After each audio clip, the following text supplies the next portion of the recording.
అదే RTV app వార్తల్ని క్షణాల్లో చదివే అవకాశం ఉంటుంది. ఒక న్యూస్ పేపర్, ఒక టెలివిజన్ ఛానల్ మీ చేతుల్లో ఎప్పుడూ ఉంటాయి.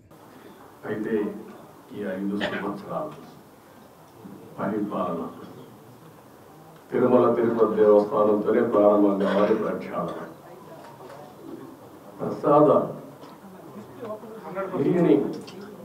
లేకపోతే పరిశుభ్రత అన్నిటికీ తిరోగకాన్ని చేశారు. కడాన నేను వస్తే పరదాలు కట్టే పరిస్థితి, ఇంకా హ్యాంగ్ ఓవర్ పోతున్నా, పరదాలు కట్టేస్తున్నారు అంటే అలవాటు అయిపోయింది. రెండోది మనుషులు వస్తే వాళ్ళకి హ్యాండిల్ చేయడం తెలియడం లేదు. మనుషులు వస్తే హ్యాండిల్ చేయడం తెలియదు కాబట్టి కర్ఫ్యూ పెట్టాడు. కర్ఫ్యూ పెట్టేస్తే ఎవరు రారు, ఇంక నేరుగా వెళ్ళిపోవచ్చు, నేరుగా వచ్చేస్తామని. ఇలాంటి కల్చర్స్ అంతా చూస్తే చాలా బాధ వేస్తుంది.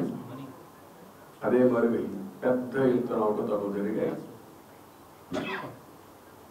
ఎప్పుడు కూడా కక్ష సాధింపు చర్య ఉండకూడదు, కానీ తప్పులు చేసిన వాళ్ళు కూడా ప్రక్షాళన చేయకపోతే వెంకటేశ్వర స్వామి కూడా సహకరించారు.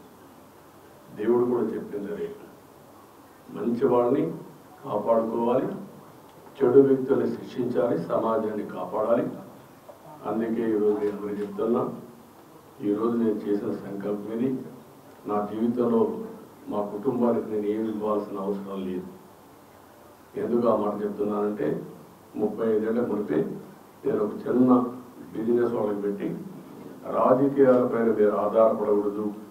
ఆ రోజునే మా మిస్సెస్సే కాకుండా తర్వాత మా సన్ కానీ, మా కోడలు కానీ, మా మనవడు కానీ ఎవ్వరూ ఆధారపడకుండా ఆ రోజు ఒక చిన్న బిజినెస్ వాళ్ళకి ఇచ్చాను. వాళ్ళు బాగానే చేసుకుంటున్నారు. కాబట్టి నేను వాళ్ళకి కాదు చేయాల్సింది, అయితే వాళ్ళకి టైం ఇవ్వాలి. నా జీవితంలో నేను చేసిన ప్రయత్నంతో టైం కూడా ఇవ్వలేదు. కొద్దిగా టైం ఇవ్వాలి కుటుంబానికి కూడా. అదే సమయంలో ఈ ప్రజలకు నేను రుణపడాలి.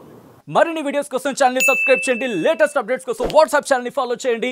అండ్ లింక్ డిస్క్రిప్షన్ లో ఉంది.